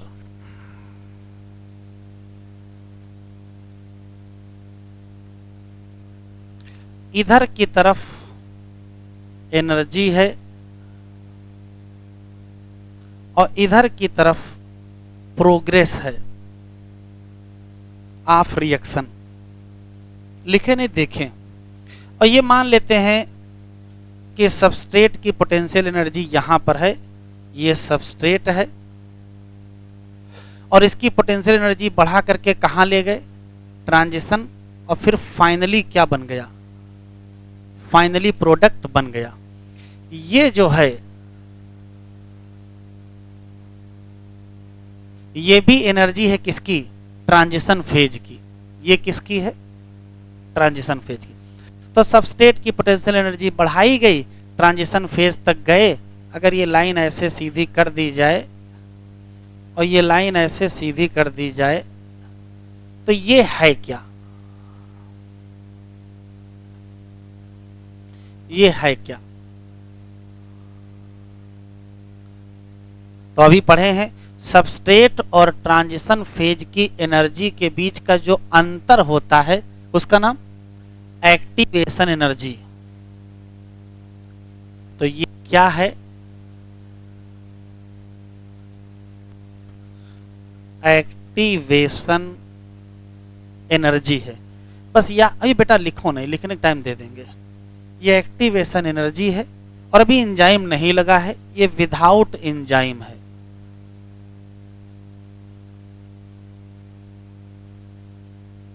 ठीक, एग्जाम्पल समझेंगे। यहां 10 जूल एनर्जी है, यहां 40 जूल एनर्जी है, तो कितना देना पड़ा था, तो एक्टिवेशन एनर्जी कितनी थी, 30 जूल की थी या 30 कैलोरी एनर्जी थी। तब तक यही रिएक्शन एंजाइम के प्रेजेंस में कराई गई। तो जब एंजाइम के प्रेजेंस में कराई गई तो हाल देखो क्या हुआ है। सबस्ट्रेट अभी भी 10 पे ही है, बस ट्रांजिशन फेज की एनर्जी चेंज हो गई है। पहले ट्रांजिशन फेज 40 पर था, मान लेते हैं कि अब ये घट के 20 पर आ गया है।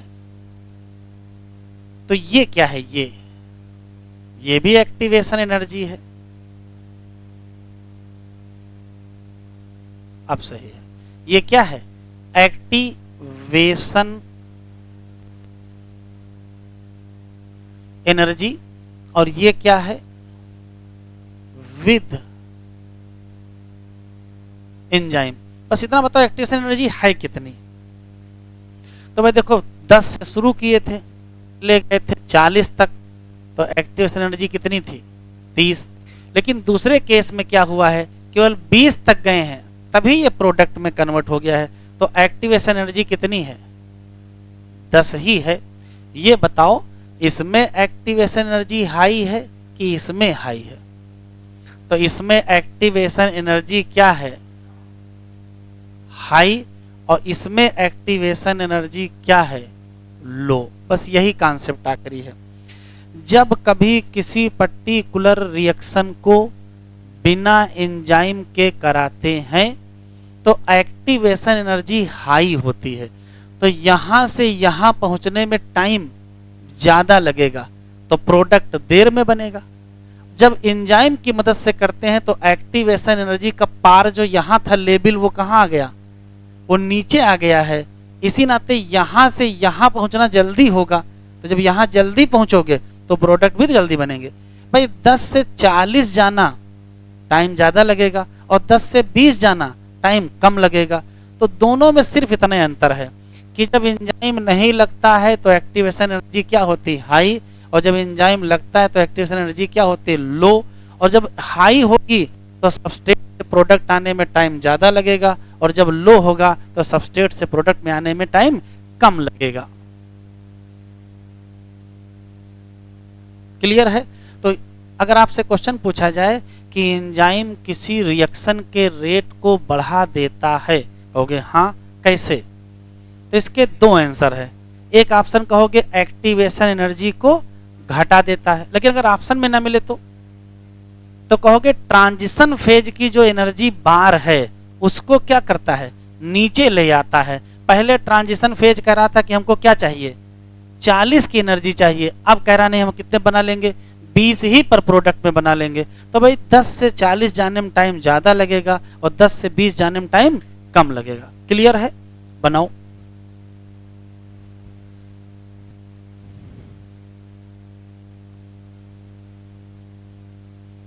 लिखें? तो याद क्या क्या रखेंगे, सबस्ट्रेट से जब प्रोडक्ट बनेगा तो ट्रांजिशन फेज बनेगा, उसके 4 क्वेश्चन, ऑब्लिगेटरी फॉर्मेशन है, हाई एनर्जी है और अनस्टेबल है और ट्रांजिएंट है, इंटरमीडिएट स्टेज भी कह सकते हैं, लेकिन है सबस्ट्रेट। उसकी एनर्जी हमेशा ज़्यादा होगी सबस्ट्रेट से भी और प्रोडक्ट। हाँ, सबस्ट्रेट और प्रोडक्ट की जब तुलना करेंगे तो कभी सबस्ट्रेट की ज़्यादा और कभी प्रोडक्ट की ज़्यादा। अगर सबस्ट्रेट की ज़्यादा है प्रोडक्ट की कम है, इसका मतलब एक्सोथर्मिक, और सबस्ट्रेट की कम है प्रोडक्ट की ज़्यादा है तो एंडोथर्मिक। लेकिन दोनों केस में ट्रांजिशन फेज की ज़्यादा होगी, तो दोनों फेज में हमको एक्टिवेशन एनर्जी देनी पड़ेगी।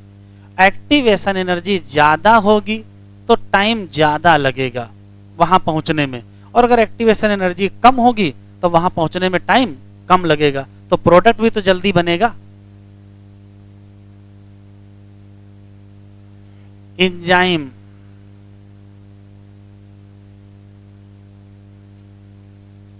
Enhance rate of reaction,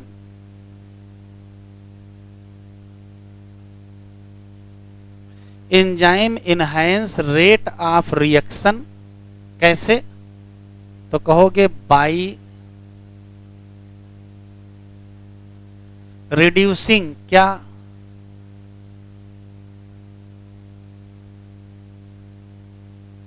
activation energy, या by reducing energy bar of किसका, ट्रांजिशन फेज।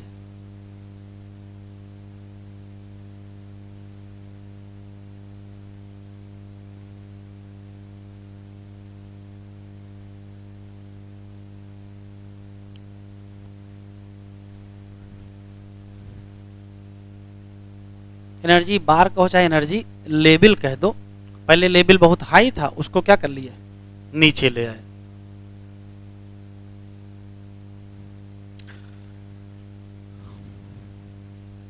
बाकी आप केमिस्ट्री में पढ़ेंगे थ्रेशोल्ड एनर्जी। थ्रेशोल्ड एनर्जी क्या होती है, किसी भी सबस्ट्रेट की वो मैक्सिमम एनर्जी जब वो किस में कन्वर्ट हो जाए, प्रोडक्ट में। मिनिमम होती है, मिनिमम एनर्जी में कैसे प्रोडक्ट में कन्वर्ट हो जाएगा, अच्छा भैया आप ही लोग तय करो कि मिनिमम होगी कि मैक्सिमम, हमको कोई मतलब नहीं है। हमको जिससे मतलब है वो हमने पढ़ा दिया है। कह रहा है इस बात को अगर समझना चाहते हो तो एंजाइम को फिर पढ़ो। तो फिर से पढ़ लेते हैं कि एंजाइम में क्या मिलेगा, एक्टिव साइट। जब कभी केमिकल या मेटाबॉलिक कन्वर्जन होगा, रिएक्शन होगी, तो वह केमिकल प्रोडक्ट में कन्वर्ट होगा, उसका नाम क्या रखोगे। यहाँ एंजाइम प्रोटीन की होगी जिसमें 3 डायमेंशनल स्ट्रक्चर होगा, तो वहाँ क्या मिलेगा, एक्टिव साइट। वही कन्वर्ट करेगी सबस्ट्रेट को प्रोडक्ट में, शॉर्ट फॉर्म में एसपी लिखेंगे। कह रहा ये हो सकता अब तक समझ में आ चुका होगा क्या, कि जो सबस्ट्रेट है उसको बाइंड करना है किससे, एंजाइम से। कहां पर, एक्टिव साइट। वही बात घुमा घुमा के चौथी बार लिख रहे हैं। और सब एक्टिव साइट क्या है, क्लेफ्ट या पॉकेट है। सबस्ट्रेट डिफ्यूज होगा, किधर की तरफ जाएगा, एक्टिव साइट की तरफ। तो फिर ये हाईलाइट करो। ऑब्लिक का मतलब अनिवार्य फॉर्मेशन किसका, एंजाइम सबस्ट्रेट।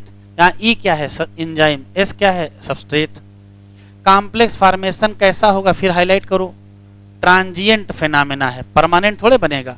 इस स्टेट के दौरान जो सबस्ट्रेट बाउंड किया किससे, एक्टिव साइट से, तो एक न्यू स्ट्रक्चर ऑफ सबस्ट्रेट बनेगा जिसका नाम याद रखिएगा, जल्दी ना रखिए। ट्रांजिशन स्टेट वास्तव में किसकी स्टेट है, सबस्ट्रेट की है। चाहे जितनी फेज बने सब सबस्ट्रेट की हैं। जल्दी ही जो एक्सपेक्टेड बॉन्ड हैं वो बनेंगे या टूटेंगे, और क्या मिलेगा, प्रोडक्ट। कहां से, एक्टिव साइट से।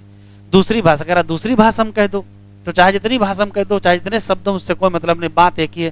फिर रिपीट किया है, structure of substrate get transformed into structure of product through. तो कहोगे so called transformation must go through, किसके थ्रू, तो वही ट्रांजिशन स्टेट। हो सकता है कि बहुत ढेर सारी क्या बन जाएं, ट्रांजिशन स्टेट बन जाएं, जो किसके बीच होंगी, तो कहोगे स्टेबल सबस्ट्रेट और स्टेबल प्रोडक्ट।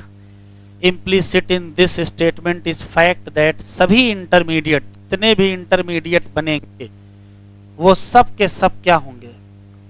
अब सारा खेल स्टेबिलिटी का है, तो स्टेबिलिटी किससे रिलेटेड है, एनर्जी से रिलेटेड है। तो कह रहा डायग्राम देखो, देख लिया है, इधर की तरफ क्या है, एनर्जी, इधर की तरफ क्या है, प्रोग्रेस ऑफ रिएक्शन।